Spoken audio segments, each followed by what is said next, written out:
బొమ్మల ఆట అని తెలుసు,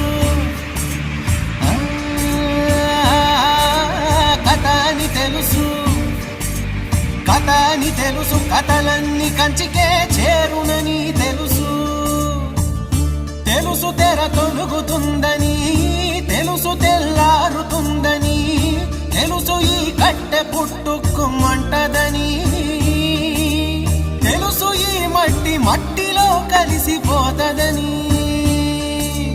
ఇన్ని తెలిసి ఇరకాటంలో పడిపోతావు ఎందుకని? మాయా